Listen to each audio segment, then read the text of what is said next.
Baik, selamat malam teman-teman divisi OD semua ya. Malam hari ini kita akan transfer knowledge terkait job desk OD itu seperti apa aja sih kurang lebih dan nanti ruang lingkup job desknya itu apa aja. Oke, pertama kita ke pengertian dulu ya sebentar. Untuk OD sendiri itu sebenarnya kurang lebih sama ya kayak HR, tapi bedanya apa? Bedanya itu POV kita. Kalau HR itu POV-nya itu pakai kacamata individu atau per orang, sedangkan OD itu kita pakai kacamata organisasi. Nah, seperti apa sih kita pakainya kacamata organisasi itu? uh, Tugas utama kita itu sebenarnya adalah intervensi. Intervensi itu adalah ketika ada satu operasional berjalan ya, maka sebenarnya operasional itu berjalan baik apa enggak sih? Nah, itu tugasnya OD untuk mendiagnosa. OD sendiri itu dikenal sebagai dokternya organisasi. Jadi tugasnya itu diagnosa ada problem apa sih di workflow ini, di aliran proses ini kayak gitu. Nah, habis kita diagnosa, kita intervensi, sebaiknya apa sih yang perlu dilakukan sehingga teman-teman nanti akan ada ya di next slide beberapa tools yang mendukung itu apa kayak gitu. Nah, kalau secara pengertian sendiri, OD itu perancangan efektivitas organisasi tadi ya, menjaga aliran kerja setiap divisinya, nggak hanya OD aja, tapi aliran divisi semuanya, baik itu dari PR, dari media, talent development, talent acquisition, dan semuanya itu nanti pengelolaan efektivitasnya itu dari OD. Nah, setelah ini perancangan efektivitas, ada juga aktivitas intervensi yang akan kita rencanakan agar komunitas itu tetap relevan dengan perubahan eksternal. Jadi teman-teman, kalau kita bicara komunitas organisasi ya, pastinya apa namanya ya, selalu berubah, selalu berkembang, dinamis banget sehingga perlu banget nih OD untuk apa? Untuk mengukur ketika ada perubahan eksternal, perubahan kondisi di luar, apakah kita ingin menyesuaikan atau tetap nih sama identitas kita. Ada salah satu case gini teman-teman. Kemarin di batch 3 itu ada salah satu saran seperti ini. Seharusnya welcoming agenda basic step ya, yang namanya welcoming party itu ya dibikin sama panitia, dibikin sama manajemennya, nggak member baru masuk, terus diminta untuk bikin welcoming party kayak gitu. Nah, itu saran yang masuk, anggap aja itu kondisi eksternalnya. Sedangkan dari OD sendiri mempertimbangkan nih apakah benar seperti itu atau tetap nih kita uh, stay di identitas kita bahwa welcoming party itu kita tujukan untuk member baru dengan beberapa poin pertimbangan kayak gitu. Nah, nanti OD yang menentukan nih apakah keputusan itu dibuat itu relevan nggak sama identitas organisasi. Karena gini teman-teman, kalau kita sifatnya komunitas organisasi terbuka ya, tapi kita nggak bisa nih menerima, sorry, bukan menerima, tapi menjalankan. Kita bisa menerima semua feedback, semua saran bisa menerima. Tapi yang kita jalankan nggak semua dong. Kalau semua feedback kita jalankan, kita nggak punya identitas namanya. Nah, jadi dari feedback yang masuk, eh, ada yang dijalankan, ada yang nggak kita jalankan. Yang nggak kita jalankan kenapa? Karena nggak sesuai nih sama identitas komunitas kita. Kurang lebih seperti itu. Yang dimaksud dengan ini ya, efektivitas organisasi dan juga intervensi. Jadi kata kuncinya kalau OD itu dua itu teman-teman efektivitas organisasi gimana caranya organisasi itu tetap simple, tetap berjalan secara optimal, dan juga gimana caranya organisasi itu selalu ada intervensinya. Jadi nggak berjalan monoton. Jadi kita ada target-target setiap periodenya sehingga apabila target itu nggak berjalan, apa sih tindakan intervensi yang kita lakukan? Jadi itu ya kata kuncinya efektivitas organisasi sama intervensi. Oke, untuk tupoksi sendiri ada dua, penyusunan penyusunan SOP dan guideline internal, dan juga monitoring budaya kerja dan intervensi pengembangan organisasi. Yang pertama penyusunan SOP ini teman-teman, OD itu nggak terlepas dari culture-nya organisasi. Di mana OD ini adalah nanti menetapkan dasarnya organisasi seperti apa sih tadi ya, melalui efektivitas organisasi dan juga intervensi. Jadi kita tentukan nih SOP-nya seperti apa, guideline internalnya seperti apa kayak gitu. Yang kedua, organisasi pastinya berprogres ya. Dan kalau di Basic Step sendiri, setiap batchnya kita bikin targetnya itu beda. Sehingga nanti teman-teman OD, tupoksinya itu adalah monitoring nih budaya kerjanya apakah berjalan, aliran kerjanya lancar, dan lain sebagainya. Untuk tools yang digunakan sendiri ada OKR, nanti akan aku jelasin di next sesi. Ada juga fundamental dokumen, ini terkait dasar culture tadi ya, culture di organisasi Basic Step ini, dan juga Quora dan AI. Kenapa sih ada Quora dan AI? Ini kan media sosial ya.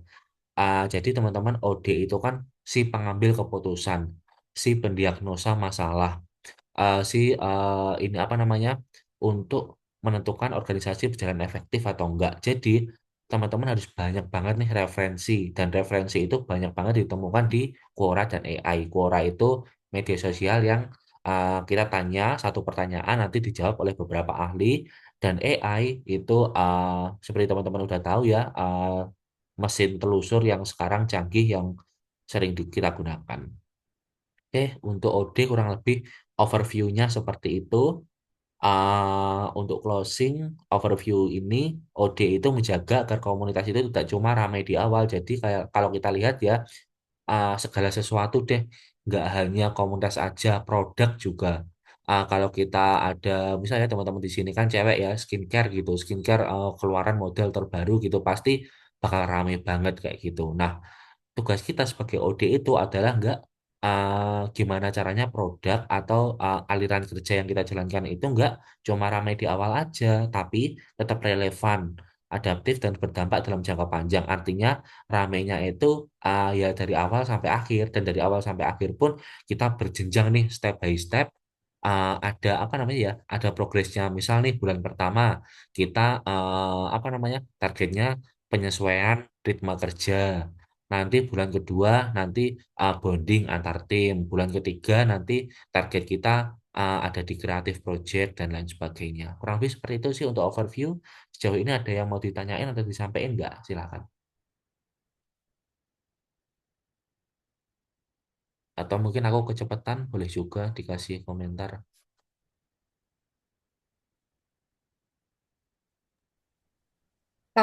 Aku mau nanya sih Kak. Gimana Kak Syifa? Oke, jadi em, aku pengen nanya kayak alur gimana OD ini kayak dibutuhkan misalnya kalau yang tadi kayak yang Kakak sebutin itu kan berarti base-nya project ya. Jadi kayak ada suatu project kita eh, mantau atau kita monitoring gitu, kita bantu apa aja sih evaluasi-evaluasi atau feedbacknya gitu ya. Dan eh tapi apakah emang OD ini kayak diminta, maksudnya kayak munculnya itu per project itu atau ada alurnya sendiri misalnya kayak misalnya organisasi ini lagi ada suatu masalah gitu terus nanti akan ada yang reach out kita atau kita yang kayak maksudnya kayak gimana caranya eh gimana alurnya kita tuh bisa muncul gitu di basic stuff gitu secara Oke. general. Oke Kak Syifa. Oh ini Kak Konita udah gabung. Halo Kak Konita. Bisa gabung ya weekday? Katanya weekend aja bisanya. Halo Kak Konita. Oke, mungkin masih kendala ya. Oke, Kak Syifa, sebenarnya yang ditanyain tadi ini sih apa namanya berkelanjutan sih di penjelasan selanjutnya. Jadi OD itu uh, kita ini bahas yang kedua ya. Kalau topoksinya tadi kan di guideline ya. Bentar, aku buka lagi ya, biar kita on the same page. Tupoksi OD yang pertama penyusunan SOP dan guideline internal. Yang kedua monitoring budaya kerja dan intervensi pengembangan organisasi. Nah, kita fokus yang di poin 2 dulu ya, monitoring budaya kerja dan intervensi pengembangan organisasi. Nah, itu bisa dilakukan lewat apa tupoksi itu? Ada dua, yaitu OKR dan juga board coaching and reporting. Yang pertama itu OKR. Jadi nanti setiap divisi itu akan ada OKR-nya seperti ini teman-teman. Kita munculnya kapan? Per project atau apa? Kita munculnya itu secara keseluruhan, secara intens setiap 2 minggu sekali. Jadi 2 minggu sekali, setiap 2 minggu sekali itu kita ada agenda yang namanya itu bocor, yaitu board coaching and reporting. Kita sadar bahwa setiap organisasi, setiap perusahaan. Ambil aja contoh tempat aku kerja ya. Yang jadi leader itu kebanyakan itu yang paling senior, yang paling lama kerja. Seharusnya kan kalau kita apa namanya kita seret ke dunia profesional sekarang kan lamanya bekerja itu bukan patokan seseorang itu uh, lebih menguasai di bidang itu. Nah, makanya kita ada bocor ini. Jadi kita menentukan leader, kita monitoring divisi lain dari OD itu, kita secara benar-benar objektif. Lewat apa? Lewat bocor ini. Bocor itu singkatan dari Board Coaching and Reporting. Jadi Board Coaching and Reporting ini rutin kita adakan 2 minggu sekali, setiap tanggal 10 sama tanggal 25 ya. Tapi kadang juga kita menyesuaikan tanggalnya. Apa namanya ini untuk bocor ini pada intinya setiap bulan kita agendakan 2 kali. Nah, pembahasannya apa nih untuk buat coaching and reporting? Yang pertama coaching.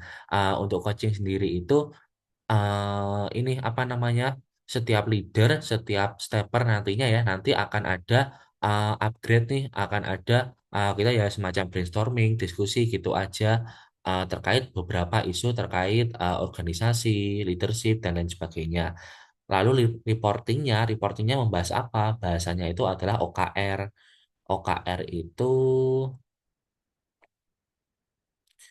OKR itu kepanjangannya Objective Key Result. Jadi kita bicara objektif, target kita apa, dan juga key result. Key result itu outcomes yang mau kita capai apa sih?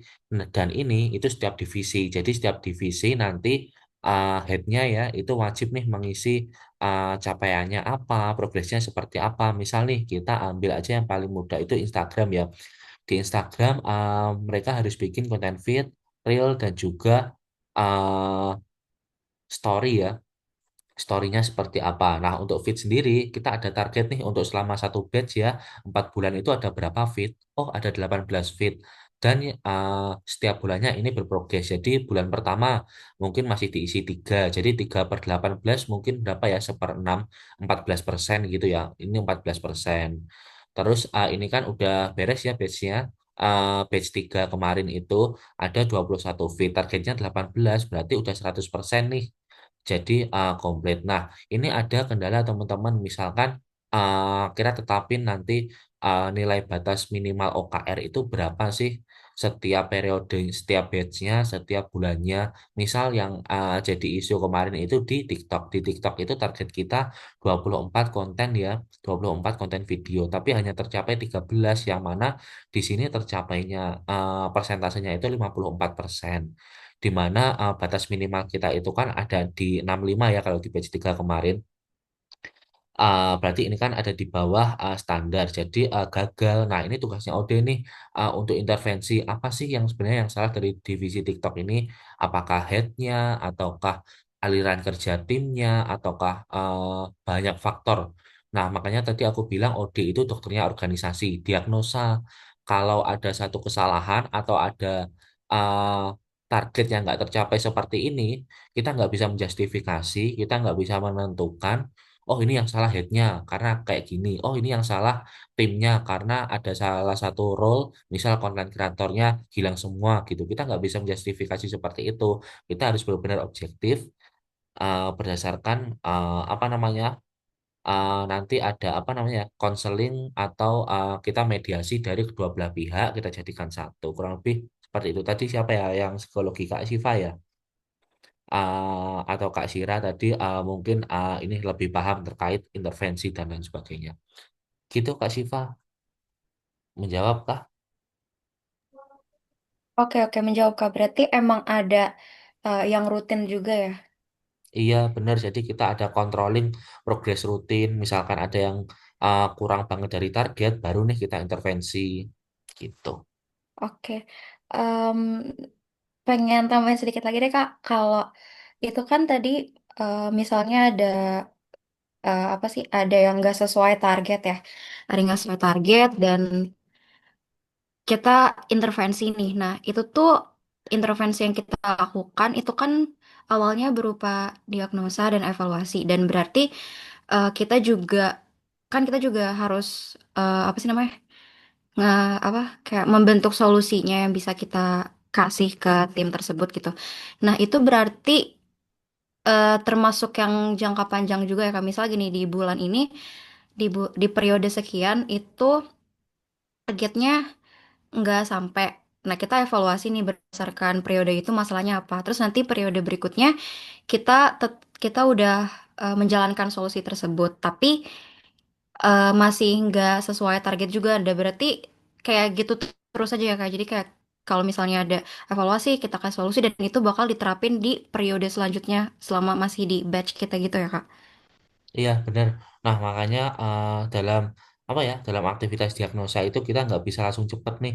Kita harus ada tahapan mediasi itu dulu karena kita perlu nih apa namanya masukan dari semua pihak yang terlibat di situ. Sehingga nanti keputusan atau intervensi yang kita bikin itu benar-benar objektif dan solutif kayak gitu. Kalau kita terburu-buru nih, oh kata si A seperti ini, kata si B seperti ini, dan kita terburu-buru untuk menyimpulkan nanti dapatnya itu keputusan yang apa namanya ya keputusan yang nggak solutif di mana tetap nih ketika keputusan itu kita jalankan di next next next time ya itu akan terulang lagi kesalahannya seperti itu jadi harus benar-benar matang nanti keputusannya diagnosanya kayak gitu Pak Siva.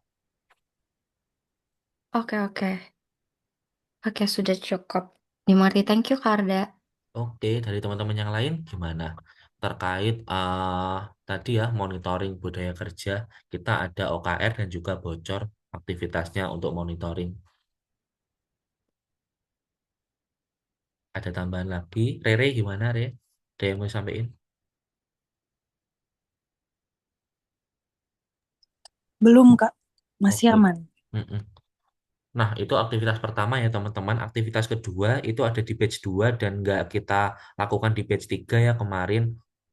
Karena kita berupaya untuk membentuk aktivitas baru dulu di batch 3 sehingga nanti di batch selanjutnya ya yang mana itu di batch 4 kita bisa nih melaksanakan fungsi OD yang seutuhnya. Ada dua aktivitas. Yang pertama monitoring, yang kedua budaya kerja. Nah, budaya kerja itu sudah disusun di batch 2 ya namanya itu fundamental. Kalau teman-teman join organisasi mahasiswa itu namanya ADART. Tapi kalau kita skalanya komunitas ya kita bilangnya itu fundamental atau dasarnya itu apa sih? Nah, ini kemarin di batch 2 itu fokus satu aktivitas ini yaitu apa namanya ya? Fundamental ini mulai dari identitasnya seperti apa, lalu sistem keluar masuknya nanti seperti apa, ada posisi apa aja sih di basic step itu, ada board, ada supervisor, ada juga member, kurang lebih seperti itu untuk kepengurusannya. Lalu misalkan apa namanya tidak sesuai nih, kita ada evaluasi kinerja, kurang lebih seperti itu. Dan ini udah kita tetapkan di batch 2 ya. Ini sebagai pengantar nanti di batch 5 ya. Ketika OD sudah berjalan seutuhnya, sudah menjalankan dua aktivitas ya. Yang pertama fundamental ini, yang kedua monitoring tadi. Sehingga nanti di batch 5 kita udah punya apa namanya ya teman-teman ya. Udah punya cetak birunya OD-nya itu seperti apa sehingga nanti kita bisa antarkan ke legalitas komunitas. Kurang lebih seperti itu. Legalitas komunitas itu intinya basic step itu mau dibikin CV, yayasan atau lain sebagainya. Karena sampai sekarang kita masih belum ada legalitas yang apa namanya teman-teman ya, yang resmi dari kementerian. Gitu ya.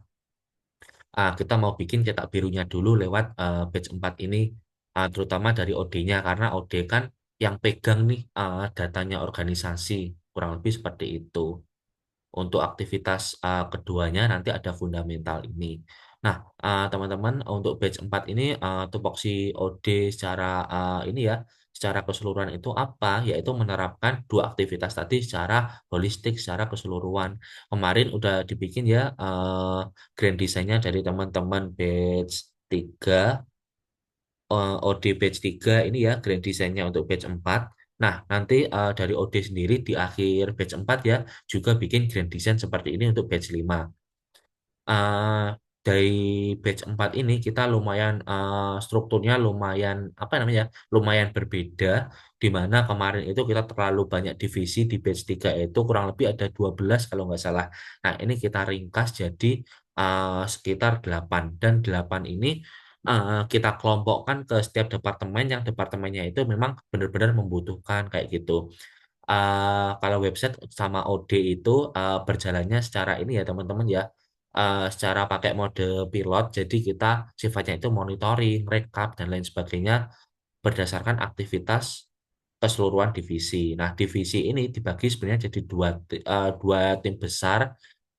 Kalau boleh dibilang secara kasar itu satunya internal, satunya eksternal. Kalau internal ini terdiri dari administrasi, talent acquisition, sama talent development. Intinya kalau di bahasa organisasi ini disebut dapurnya. Gimana sih semua member itu dikelola dengan baik dan semua project itu dikelola dengan baik itu di sini. Sorry, member aja sih, semua member dikelola dengan baik itu di sini. Misal apa namanya? Keluar masuknya member, performa dan lain sebagainya itu dikelola di sini semua.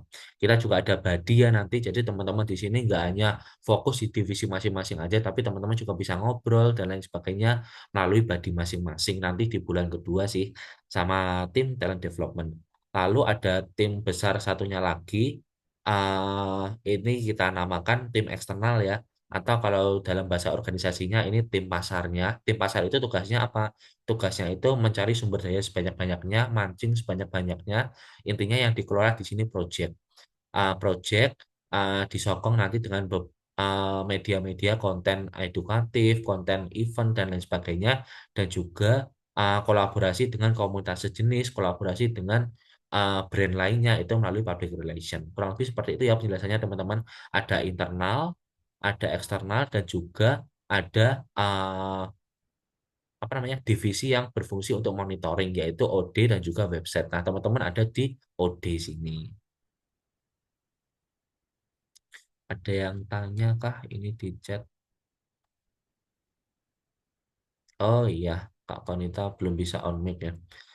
Oke, nggak apa-apa Kak, nanti cek recordnya ya. Kurang lebih grand design seperti itu. Terus kalau kita lihat aktivitasnya OD kurang lebih sama sih seperti yang aku tunjukin tadi di Drive ya. Cuma yang ini lebih detail lagi di OD-nya. Yang pertama, jadi nanti teman-teman membuat OKR ya. OKR yang semacam aktivitas divisinya apa aja. Jadi nanti akan dibagi, satu orang akan pegang 1 sampai 2 divisi untuk ngobrol nih terkait targetnya di batch ini itu apa sih, target kontennya berapa sih, dengan melihat sumber daya yang ada, dengan melihat jumlah tim yang ada, performa mereka, dan lain sebagainya. Jadi kita benar-benar objektif nantinya untuk OKR. Lalu ketika udah bikin OKR, nanti ini ya saya ini satu aktivitas OKR sama penjelasan dan pendampingan OKR setiap divisi ini satu aktivitas. Lalu kalau OKR udah beres teman-teman kita agendakan bocor setiap 2 minggu sekali untuk monitoring nih progres OKR-nya nanti seperti apa. Kalau udah nih kita monitoring dengan bocor, lalu nanti di akhir batch teman-teman akan membuat grand design batch 5. Nah, ini paralel dengan penerapan budaya kerja atau fundamental tadi ya. Jadi fundamental itu kenapa kok nggak masuk dalam alur ini? Karena fundamental ini, fundamental tadi ya, berjalan secara paralel dengan gimana sih cara teman-teman menentukan OKR-nya, gimana cara nentuin targetnya, itu kan pasti uh, jalannya itu di atas fundamental tersebut. Kurang lebih pemahamanku seperti itu sih, teman-teman. Gitu kurang lebih untuk OD, ada yang mau disampaikan nggak? Cukup sampai ini aja sebenarnya untuk transfer knowledge OD itu. Karena semua materi udah tersusun rapi di Grand Design ini. Ada yang mau disampaikan? Silahkan.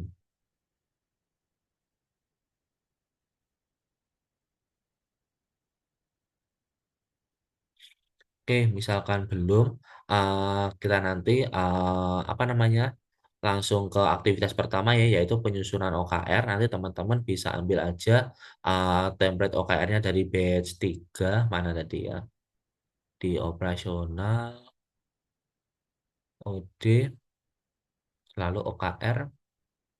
Nah, teman-teman bisa ambil nih template-nya dari sini dan mungkin mulai minggu depan udah bisa untuk apa namanya pegang divisi masing-masing kayak gitu. Jadi template OKR kurang lebih seperti ini. Uh, Nanti yang sekiranya kolom apa yang kurang atau kolom apa yang sekiranya itu redundan, tumpang tindih itu bisa revisi ya, kurang lebih seperti itu. Nanti kalau template-nya ini udah oke, udah fix, beres, udah disesuaikan ya. Ini kan masih ini ya, untuk divisinya masih 12 ya di batch 3. Ini disesuaikan, kita hanya tinggal 8 divisi. Jadi nanti untuk operasional ada 2 divisi, untuk internal ada 3 divisi, untuk eksternal ada 3 divisi. Disesuaikan dulu template-nya. Kalau template udah beres, nanti bisa dibagi ya. Misal Kak Syira pegang divisi apa, Kak Konita pegang divisi apa, dan lainnya. Kurang lebih seperti itu. Dan nanti bisa mulai diskusi nih dengan divisi yang dipegang. Misal nih Kak Syira pegang divisi admin, nanti bisa diskusi dengan headnya admin, atau mungkin kalau belum ada headnya nanti bisa diskusi dengan perwakilannya aja ya dari tim admin. Untuk targetnya di batch 4 ini seperti apa sih? Kalau di batch 3 kan targetnya ini ya, contohnya itu meningkatkan produktivitas dan kualitas melalui manajemen operasional yang terorganisir. Jadi gimana sih operasionalnya itu lebih rapi lagi, lebih terorganisir lagi. Kita aktivitasnya ada pemantauan progres secara komprehensif melalui penjadwalan rutin agenda komunitas. Jadi di admin itu kita ada kalender, ada penjadwalan agenda kayak gitu. Itu lebih terorganisir operasionalnya jadinya. Gitu teman-teman. Jadi ini ya template-nya dibenerin dulu, disesuaikan dulu sesuai dengan kebutuhan batch 4, lalu dibagi PIC-nya, habis itu udah mulai bisa diskusi. Seperti itu nanti template-nya bisa dibantu Rere. Itu teman-teman, ada yang mau disampaikan nggak? Silahkan.